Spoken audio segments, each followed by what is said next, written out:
Welcome. My name is Mwigwe Charity Ndidiamaka. I have a topic I want to share with us titled Effects of Disciplinary Measures on Management of Misconduct among Staff in Public Organization. A lecture on Part 201, Public Service Management. Learning outcomes.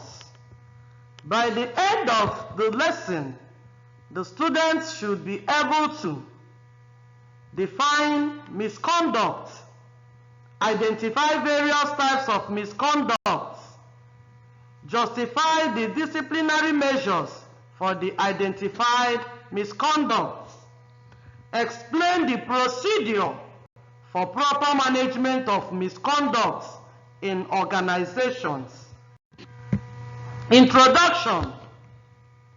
Responsible behaviors ensure the successful implementation of an organization's policies and programs. Disciplinary measures are put in place as part of regulatory measures.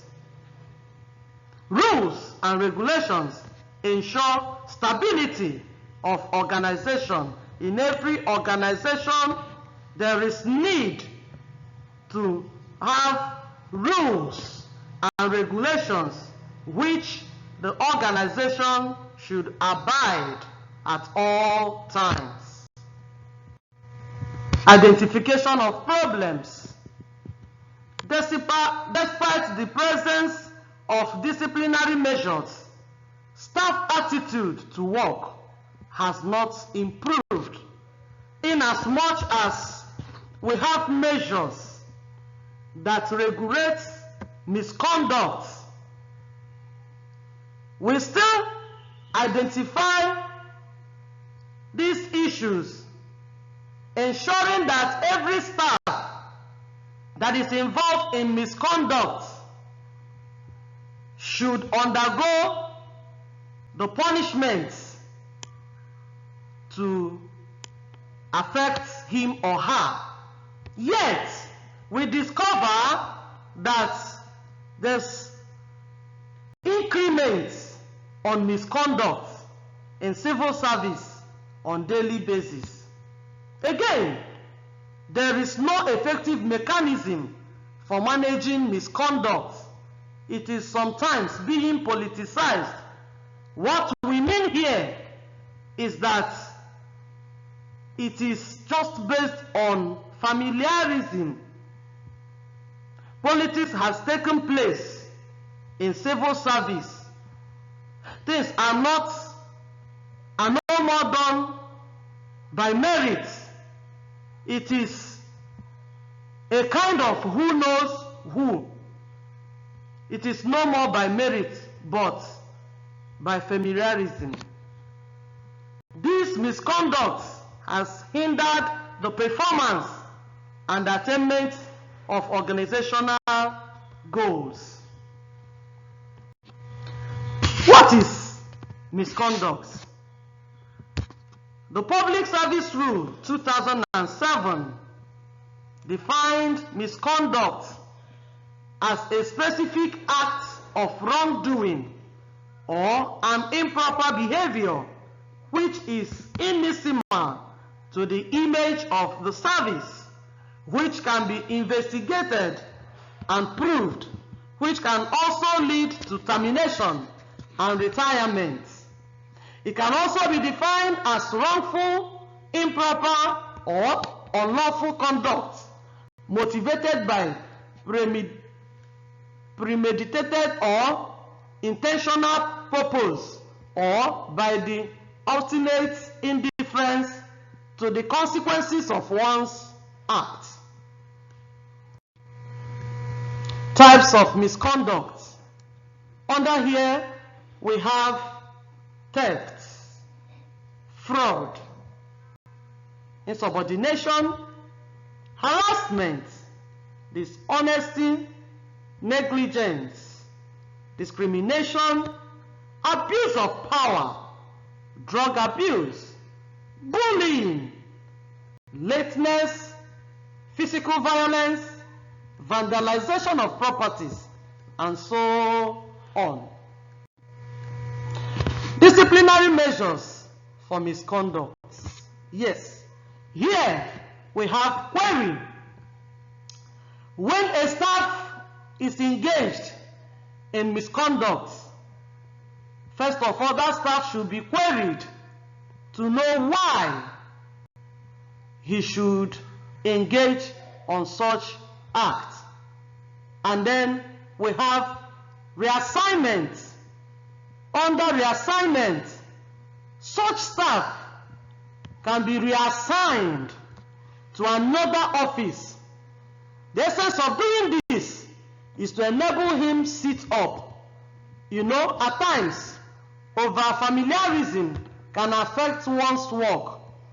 When someone is in an environment or in an office where he feels he is at home with everybody, he then thinks that whenever he offends or have misconduct, that adequate punishment may not be given to him because of his association with people in the office. So, in this reassignment, when you reassign him or her to another office entirely, this will make him to sit up. And again, we have half payment of salaries. When a staff engaged on a misconduct, another measure that should be taken against him is to place him on a half salary, so that at the end of that punishment, it will enable him or her to sit up. Whenever he wants to undergo any misconduct, he should be able to remember how difficult the previous was to him. Yes. Another one is demotion. A staff that engaged on misconduct can be demoted to lesser rank, making his money or his payment to go down to what he used to earn. This is another measure for disciplinary actions. And again, we have suspension. This is another serious measure. Yes, when someone engaged on misconduct, if he is suspended, he should be out of work. And you know what it means for one to be out of his workplace. In fact, this one is a serious measure. Then the last of it for today is dismissal. And in this very one, it is always seen when a staff engages on a very serious misconduct. After query has been given to him, or he might be reassigned, place him on half salary. You can even go ahead to demote him, or you have suspended him, recalling him back, yet there is no change. Another option is to dismiss him. Procedures for proper management of misconduct in public organization. Here we have proper investigation.